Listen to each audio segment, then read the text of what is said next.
मेरे फैमिली में एक का डेथ हो गया था, जिसके हस्बैंड को डेथ हो तो वो रो रही थी, सब आके उसको संभाल रहे थे, ये करो मत करो मत करो, दुखी है जैसे एडवाइस करते। उसमें एक आए थे, आके बोल रहे थे मत रो, ससुराल में इतना काम मिलेगा, बर्तन धोना, कपड़ा धोना, खाना बनाना, तो रोने का वक्त ही नहीं मिलेगा। मुझे लगता है यही पॉलिसी अपनाया सरकार ने, जो इतना बेकार काम देगा, लिंक करो, आधार करो, ये करो, जिसमें उसको पूछने का वक्त ही ना मिले काम क्यों है, नौकरी क्यों नहीं है।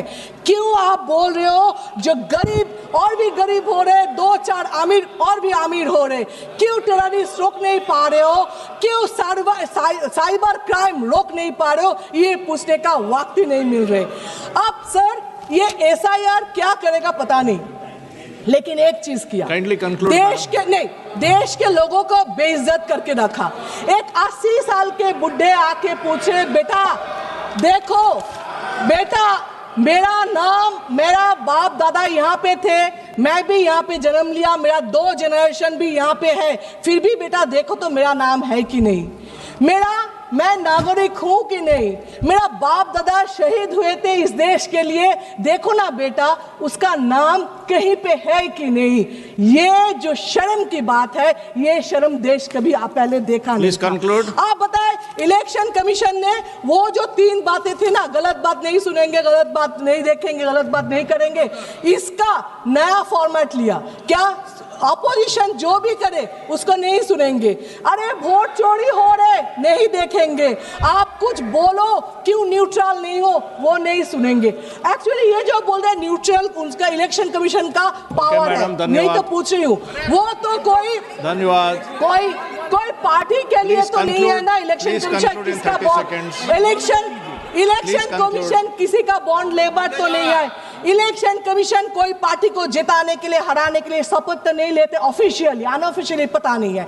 आप लोग बोल रहे हो जे फिर भी इलेक्शन कमीशन के ऊपर दाग इतना क्यों लग रहे, क्यों क्वेश्चन मार्क आ रहे, ये तो आप बताओ।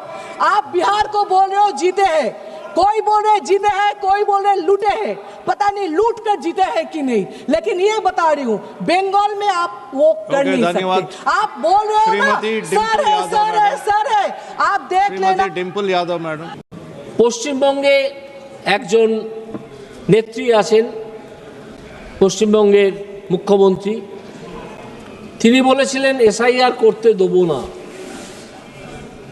দেখছি তো SIR তো তিনি করতে দিলেন না। SIR এর কাজ 99% শেষ হয়ে গেছে গতকাল, আজকে হয়তো বাকিটা শেষ হয়ে যাবে। কি ক্ষমতা আছে তার, তিনি SIR করতে দেবেন না? কেন SIR-কে গালাগাল করছেন সেই কথা চমৎকার উদাহরণ দিয়ে এর আগে বলে গিয়েছেন নিশিকান্ত দুবে। পরিষ্কার জানিয়ে দিয়েছেন যে আপনারা বাংলাদেশ থেকে যত সংখ্যক মুসলিম আমদানি করেছেন সীমান্ত পেরিয়ে, আমি তার সঙ্গে জুড়ব প্রায় 432 কিলোমিটার এলাকায় আপনারা জমিই দেননি, যেখানে কাঁটা তার বসানো যেত, সেখান দিয়ে একের পর এক বাংলাদেশিকে ঢুকিয়েছেন। এখানে নকল ভোটার কার্ড, আধার কার্ড, রেশন কার্ড, যা কার্ড হয় সব ছেপেছেন, ছেপে তাদেরকে নাগরিক বলে প্রতিপন্ন করার চেষ্টা করেছেন, আজকে তারা, স্পিকার মহোদয় আমি তো আপনাকে উদ্দেশ্য করেই বলছি, তারা তো অনেকেই স্বরূপনগর বলে একটা জায়গা থেকে পালিয়েছেন, স্বরূপনগর থেকে পালিয়ে চলে গেছেন, যেখান থেকে এসেছিলেন সেখানে আরও পালাচ্ছেন। গতকাল পর্যন্ত ফর্ম ফেরত না আসার সংখ্যাটা দাঁড়িয়েছে প্রায় 60 লক্ষ। আজকে তো এটা আরও বাড়বে। আপনারা এমন SIR করলেন কিছু ভোট কেন্দ্রে, যে 408খানা ভোট কেন্দ্রকে বলা হতে লাগলো অমৃত ভোট কেন্দ্র, যেখানে জন্মালে নাকি আর মারা যায় না। যেই একজন IAS অফিসার গণেশ কুমার সেখানে পাঠালেন বা ইলেকশন কমিশন সেখানে পাঠালেন, সেটা ধাপে ধাপে কমতে লাগলো, কমে দাঁড়ালো 2। কার এলাকায় সবচেয়ে বেশি এই ধরনের ভোট কেন্দ্র ছিল? যে ভদ্রলোকের এলাকায় ছিল তিনি এই সংসদের সদস্য, তিনি 7.5 লাখ ভোটে জিতেছিলেন। সেটা তদন্ত করলে কি বেরোবে তা আমরা দেখার জন্য অপেক্ষা করছি, যেহেতু মামলাটা হাইকোর্টে চলছে। সেই ভদ্রলোকের নাম, সেই ভদ্রলোক আর কত চোরের চামচাগিরি করবেন? চুপ করে বসুন। সেই ভদ্রলোকের নাম অভিষেক বন্দ্যোপাধ্যায়। তার বেশিরভাগ কেন্দ্র ফলতায়, ফলতাটা ডায়মন্ড হারবারের মধ্যে পড়ে যদি আপনি লোকসভা কেন্দ্র হিসেবে দেখেন।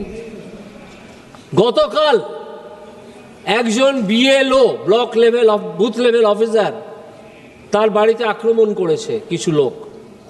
কেন না তিনি সঠিকভাবে কাজ করেছেন। ইলেকশন কমিশনের অফিস ঘেরাও করে ফেলা হয়েছে। ব্লক লেভেল অফিসারদের অর্গানাইজেশন বলে একটা ভাওতাপূর্ণ অর্গানাইজেশন তৈরি করা হয়েছে, করে ব্লক লেভেল অফিসার নাম দিয়ে একদল পার্টি কর্মীকে পাঠিয়ে দেওয়া হয়েছে ইলেকশন কমিশনের অফিসে। বলুন আমি মিথ্যে কথা বলছি?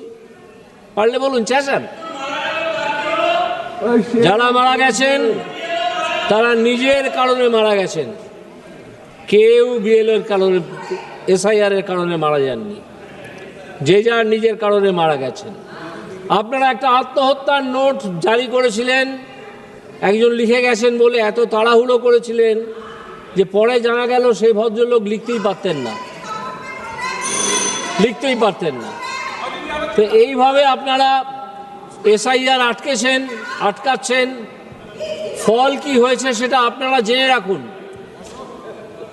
ফল যেটা হয়েছে সেটা হচ্ছে গতকাল সুপ্রিম কোর্টে ইলেকশন কমিশনের আইনজীবীকে বলতে বাধ্য করেছেন আপনারা যে আমরা কেন্দ্রীয় বাহিনীর সাহায্য নিতে পারি, এখনো যে কাজ বাকি আছে সেটার জন্যে।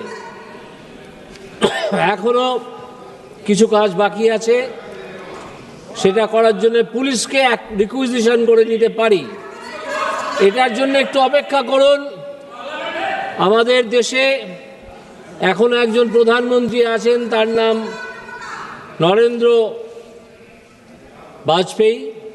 নরেন্দ্র মোদী, আর একজন হোম মিনিস্টার আছেন, তার নাম অমিত শাহ।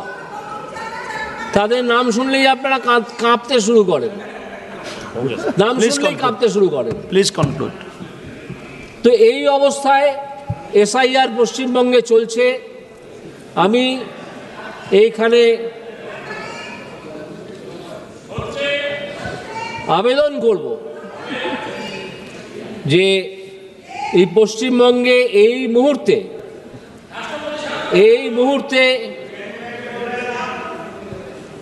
ইলেকশন কমিশনের উচিত কেন্দ্রীয় বাহিনী নামানো, না হলে বাকি কাজটুকু হবে।